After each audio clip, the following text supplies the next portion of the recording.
ठीक है पीयू, अब हम ये वाला क्वेश्चन देखते हैं, इसके CF पे ध्यान दो, वेरी ब्यूटीफुल। चलो करते हैं सॉल्व।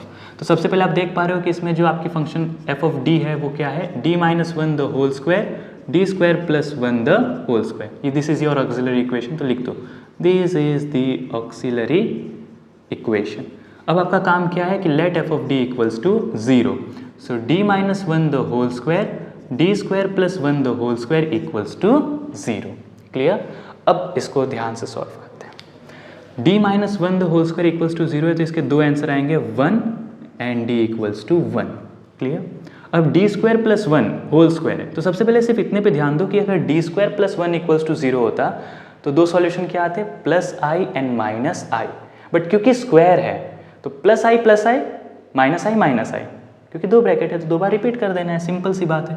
तो डी की वैल्यू क्या आ गई, आई, फिर से माइनस आई और फिर से माइनस आई। समझो आप, d square plus one equals to 0 होता तो d plus i d minus i उसके दो फैक्टर आते और प्लस आई माइनस आई उसके दो आंसर हो जाते, बट क्योंकि ये स्क्वायर है तो उसके रूट्स को दो बार रिपीट कर दो, सिंपल सी बात। क्लियर? तो चलो अब आप देख पा रहे हो कि m1 और m2 की वैल्यू आपस में बराबर है 1, m3 और m4 की वैल्यू आपस में बराबर है 0 प्लस आई, m5 और m6 की वैल्यू आपस में बराबर है 0 माइनस आई, और m3 जो है वो m5 का कॉन्जुगेट है, m4 m6 उसके लिखने की जरूरत नहीं, मतलब ये दो इक्वल के पैर है वो कॉन्जुगेट। अब आपने एक चीज़ अभी तक नहीं सीखी होगी कि कॉम्प्लेक्स रूट्स अगर इक्वल आ जाए तो कैसे लिखना है। कॉन्जुगेट है तो आप जानते हो कि e raise to real part x c1 cos bx plus sine bx, but equal आ गए तो कैसे लिखना है, तो समझो अब आप वो भी देख लोगे। तो फाइनली आपका CF क्या आएगा, ध्यान दो, पहले ये इस पे ध्यान दो, इसके आंसर क्या आएंगे c1 plus c2x e raise to x। Clear? अब आप देख रहे हो कॉन्जुगेट है तो कॉस और साइन उसका इसका अलग से उसका अलग से लिखने की जरूरत नहीं है। अब आपको वही करना है, रियल पार्ट ऑफ x मतलब e raise to real part of x यानी ई रेस टू 0x यानी 1, फिर आपका काम क्या होता था c1 cos x, लेकिन इसमें कैसे रूट रिपीट हो जाते तो आप करते हो c1 प्लस c2x, वैसे वहाँ पे करना होगा। तो e रेस टू 0x, अब क्योंकि यहाँ पे रूट्स रिपीट हो रहे हैं, देखो m3 m4 रिपीट कर रहे हैं, तो क्या आएगा, अब c1 c2 यूज़ कर चुके हैं तो c3 plus c4x cos 1x। Clear हुआ आप लोगों को? क्योंकि यहाँ पे रूट्स रिपीट कर गया, 0 प्लस आई दो बार आ गया, तो उस वजह से यहाँ पर ये चीज़ आ गई। एक ही बार आया होता तो c3 cos x लिख देते। m3 m4 m5 m6 चार ऐसे रूट्स होते जो 0 प्लस आई ही होते हैं, तब आपका काम क्या होता है, c3 plus c4x plus c5x square plus c6x cube, फिर लिखते cos x। क्लियर है आपको? चलो अब साइन के साथ फिर से कांस्टेंट, तो c3 c4 यूज कर चुके हैं, तो c5 प्लस c6x और साइन x। क्लियर हुआ आपको? और क्योंकि कॉन्जुगेट था तो इसका लिखने की ज़रूरत नहीं पड़ी, वो उसी के साथ आ चुका है, आपको वो चीज़ क्लियर होनी चाहिए।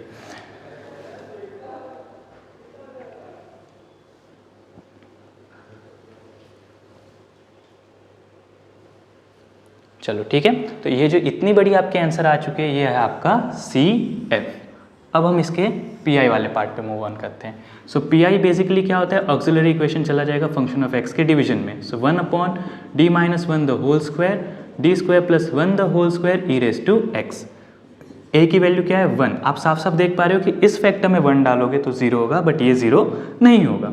तो 0 नहीं होगा तो क्या होगा, 1 प्लस 1 2 का स्क्वायर 4, सो 1 अपॉन 4 लिख दो और इसको एज इट इज़ रहने दो, d minus one the whole square e raise to x। अब वही प्रोसीजर करो, 1 डालने पे 0 आ रहा है, चलो कोई नहीं, x दे दो और इसका डेरिवेटिव लिख दो। फिर से 1 डालने पे 0 आ रहा है, चलो कोई नहीं, एक और बार x दे दो और फिर से डेरिवेटिव करो। अब तो कुछ बचा ही नहीं, तो हेंस यही हो गया आपका PI। तो PI क्या हो गया, 1/8 x स्क्वायर, 4 टू 8 आया और x square e raise to x, तो ये आपका PI। तो इतनी बड़ी चीज़ मैं वापस से नहीं लिखूंगा, तो यहीं पे आप लिख सकते हो कि general solution finally y is equals to CF और यहाँ पे plus 1/8 e raise to 1/8 x square upon 8 e raise to x, यही आपका फाइनली y आ चुका है। क्लियर? आपको ये चीज़ समझ में आनी चाहिए, नहीं आई तो मैं आपको फिर से समझा दूंगा, ठीक है।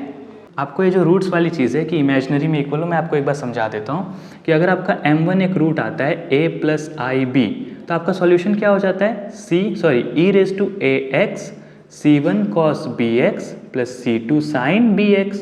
और अगर आपका एक और इसका कॉन्जुगेट हो m2, जो कि हो a माइनस आई बी तब भी फर्क नहीं पड़ता है, फिर भी आंसर यही रहता है। क्लियर। लेकिन अगर आपका एक और रूट आ जाए m3 जो कि फिर से हो a प्लस आई बी, तो इसके साथ देखो आपका जो इमेजिनरी रूट है वो रिपीट हो रहा है, तो आपका काम क्या होता है c1 प्लस c2 x लगा देना, इस कांस्टेंट को ये कन्वर्ट कर देना और c2 की जगह क्या आ जाएगा c3 प्लस c4 x। जब इमेजिनरी रूट्स रिपीट करें तो कैसे हम इसमें करते हैं e रेज टू x के पहले c1 c2 x c3, वैसे ही ये जो कांस्टेंट्स हैं उनको वैसे ही चेंज कर देना है जैसे इसमें आप चेंज करते हो। जितनी बार रिपीट करें, 2 बार रिपीट करें तो x तक, 3 बार कर रहे हैं तो x स्क्वायर तक जाना है। इसमें कैसे जाते हैं, बस वही ये जो साइन और कॉस के आगे c1 c2 लगते हैं उनकी जगह ये आना चालू हो जाएंगे जैसे ही इमेजिनरी रूट्स रिपीट होना चालू करते हैं। क्लियर। ठीक है, तो ये 3 क्वेश्चन और हो गए, फिर हम और 3 क्वेश्चन देखते हैं।